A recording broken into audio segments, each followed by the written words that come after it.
इस वीडियो में आपको बताएंगे कि श्री कृष्ण द्वारा कुछ ऐसे कर्म करने के लिए मना किया गया है जिन्हें नहीं करना चाहिए।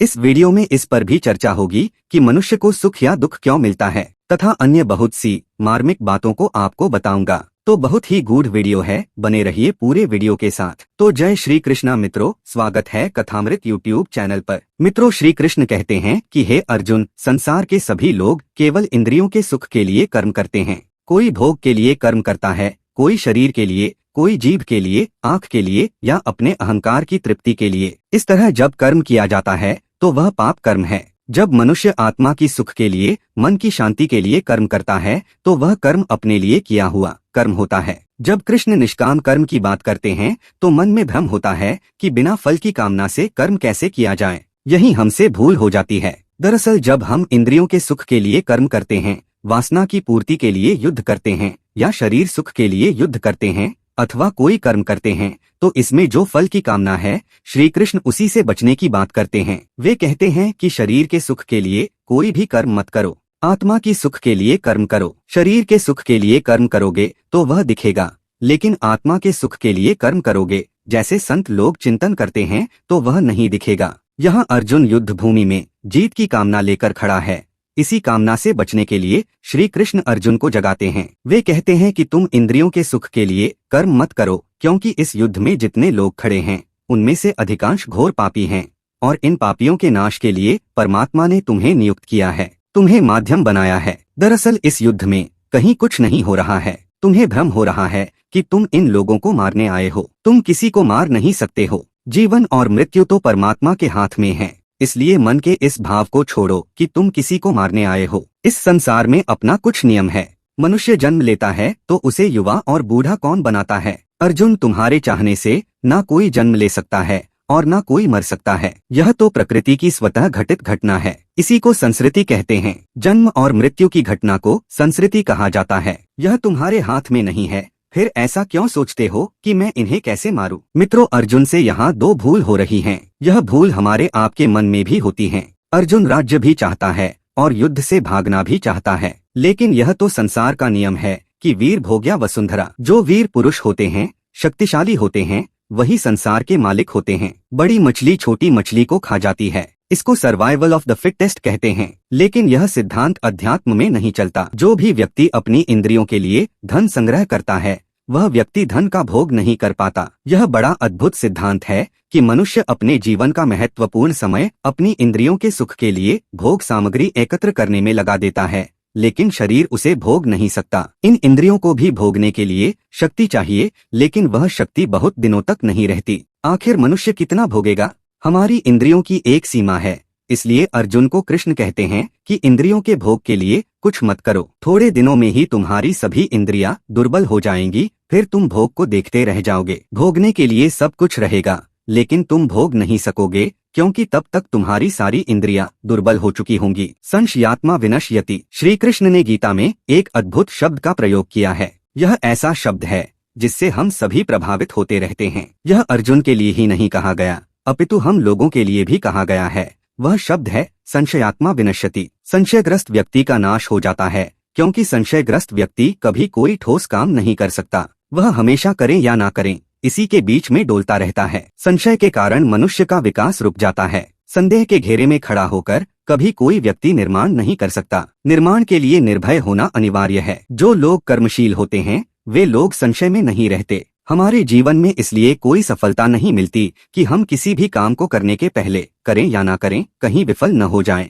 कहीं हम मर न जाएं, कहीं भूकंप न हो जाए। ऐसे प्रश्नों में उलझकर हम कभी निर्माण का कार्य नहीं कर पाते। एक शब्द है संशयात्मिका वृत्ति, अर्थात मनुष्य की वैसी वृत्ति जिसमें वो हमेशा संशय में रहे। यह ऐसा शब्द है जो शिखर पर चढ़ने वाले मनुष्यों की टांग पकड़कर उसे नीचे खींच दे। इसी से मिलता जुलता एक और शब्द है संशय विपर्यय। इसका भी अर्थ यही है, संदेह, आशंका, अकारण संदेह के घेरे में खड़ा रहना, रस्सी को सांप समझकर भागना, वृक्ष को भूत समझकर भागना। ऐसे ही फालतू शब्दों से परेशान होकर कोई निर्माण कार्य नहीं कर पाता। कृष्ण कहते हैं, हे अर्जुन, मुझ पर संदेह मत करो। तुम तर्क वितर्क और कुतर्क से बचो। तर्क का अर्थ है सामान्य रूप से किसी के बारे में जिज्ञासा प्रकट करना, और जब उस जिज्ञासा में गहराई से विवेचन हो सके तो उसे तर्क कहते हैं। और जब नकारात्मक विवेचन शुरू हो जाए तो उसे वितर्क कहते हैं। इसलिए ही श्री कृष्ण अर्जुन को इन शब्दों से बचने का उपदेश देते हैं, क्योंकि मन में अनेक उल्टे सीधे प्रश्न उठते रहते हैं। इन प्रश्नों को शांत करो। जब तक प्रश्न पूछते रहोगे, प्रश्न से प्रश्न निकलता रहेगा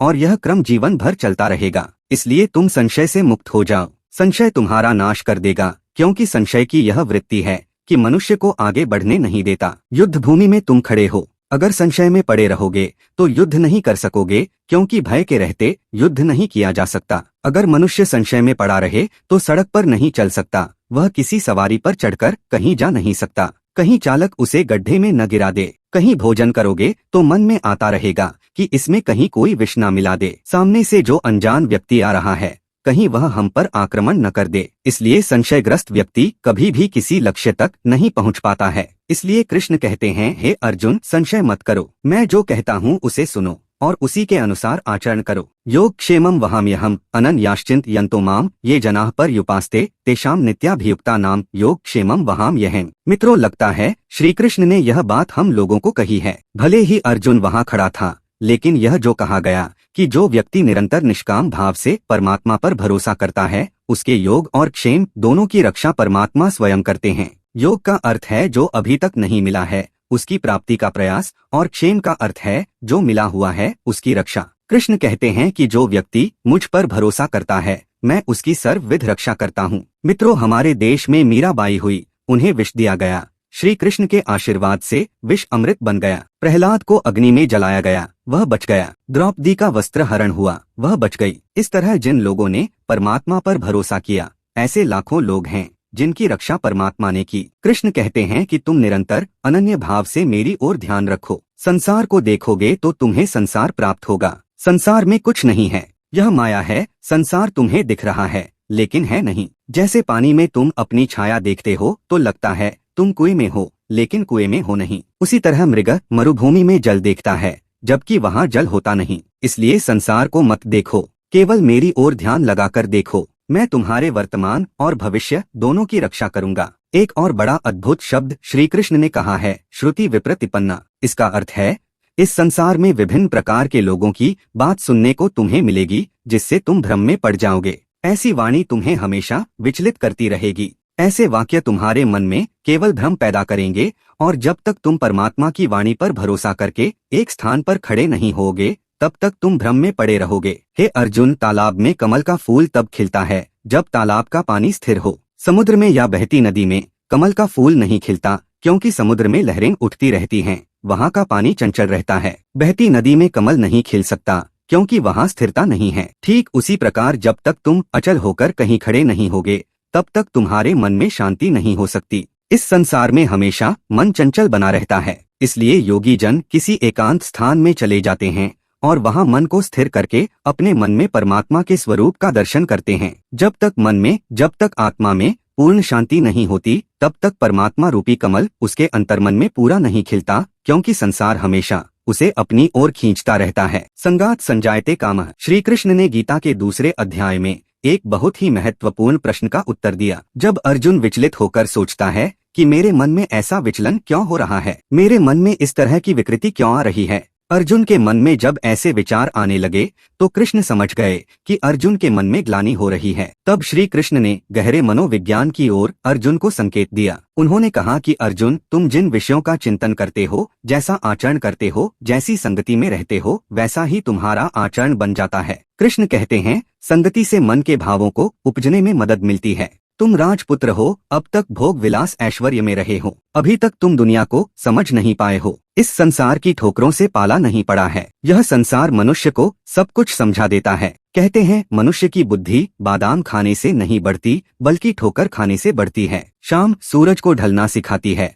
परवाना दीपक को जलना सिखाता है। किसी गिरते हुए इंसान को संभालो यारो, क्योंकि ठोकर इंसान को चलना सिखाती है। मनुष्य को ज्ञान अनुभव से प्राप्त होता है। जैसे लोगों के साथ रहोगे, वैसा ही तुम्हारा चरित्र बन जाएगा, क्योंकि संगत से ही मन की वृत्ति उपजती है। मन में अच्छे बुरे सभी तरह के भाव रहते हैं, लेकिन उन्हीं भावों को उपजने का मौका मिलता है जिन भावों को हम अपने परिवेश से बढ़ने का मौका देते हैं। मनुष्य एक ही होता है, अगर वह दुष्ट लोगों के साथ रहता है तो दुष्ट बन जाता है, संतों के साथ रहता है तो संत बन जाता है। हमारे छोटे बच्चे जिस परिवेश में बढ़ते हैं वैसा ही उनका आचरण भी बन जाता है। जो लोग इंद्रियों के दास बनकर इस संसार में विचरण करते हैं उनके मन में केवल काम वासना ही भरी रहती है। वे प्रत्येक जगह प्रत्येक वस्तु को काम वासना की नजर से ही देखते हैं। वैसे ही लोगों की जब काम की तृप्ति नहीं होती अथवा उन्हें मनचाही वस्तु प्राप्त नहीं होती तो मन में क्रोध उत्पन्न हो जाता है। क्रोध का एक ही कारण होता है अतृप्ति। हम कभी दो पशुओं को लड़ते हुए देखते हैं। जब एक पशु को दूसरे पशु से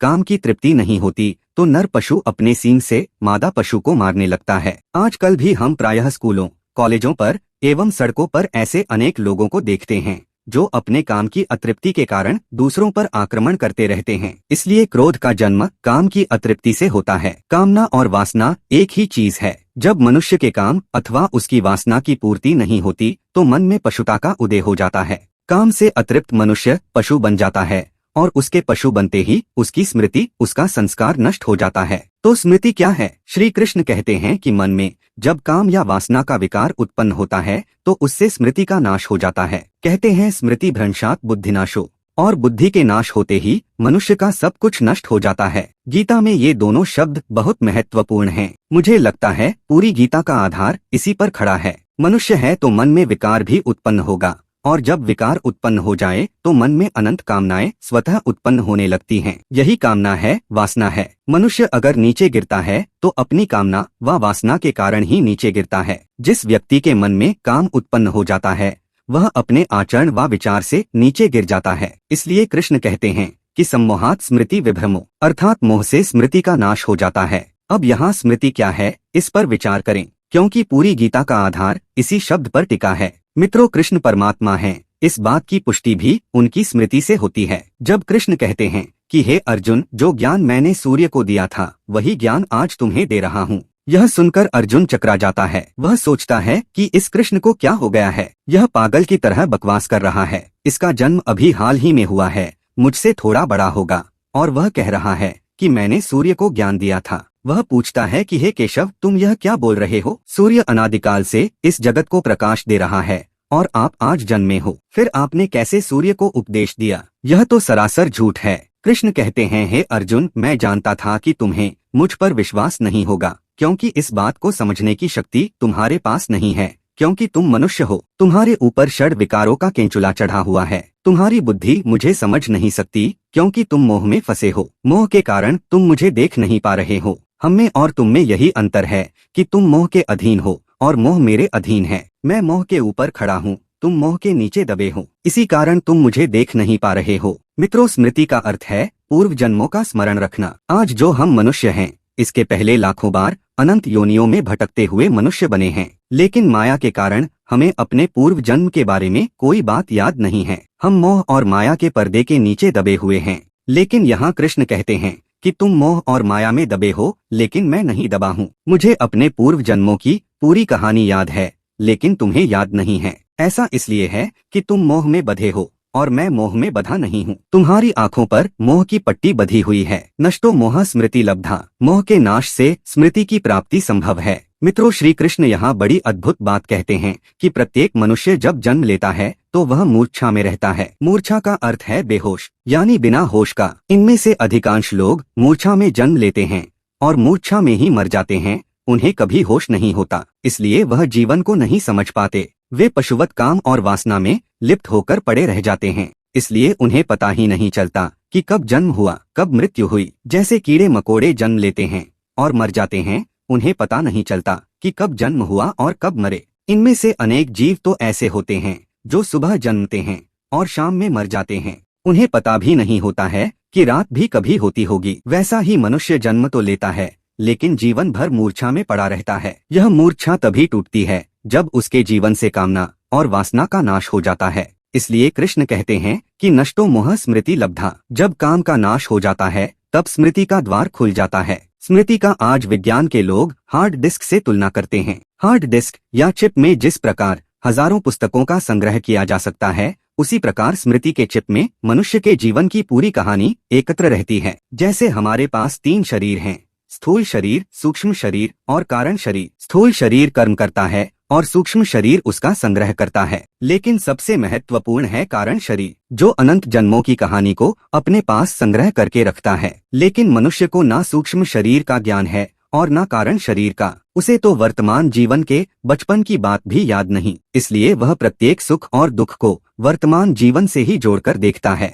वह सोचता है, मैं इतना धर्म कर्म पूजा पाठ कर रहा हूँ, फिर भी मुझे इतना दुख क्यों हो रहा है। उसे पता नहीं है कि उसके सुख दुख की डोर उसके पूर्व जन्म के कर्म से बंधी है। हमारा यह जो वर्तमान जीवन है वह पूर्व जन्म के कर्मों का फल है। तभी कोई गरीब घर में जन्म लेता है, कोई राजा के घर में जन्म लेता है, कोई जीवन भर दुख काटता है, कोई जीवन भर राजभोग करता है। यह जो सुख दुख, बीमारी, अकाल मृत्यु की घटनाएं हैं वह वर्तमान जीवन का परिणाम नहीं है, बल्कि पूर्व जन्म का परिणाम है। तो मित्रों, यह वीडियो यहीं तक। यदि आपने कथामृत को सब्सक्राइब नहीं किया है तो जरूर करें। जय श्री कृष्णा।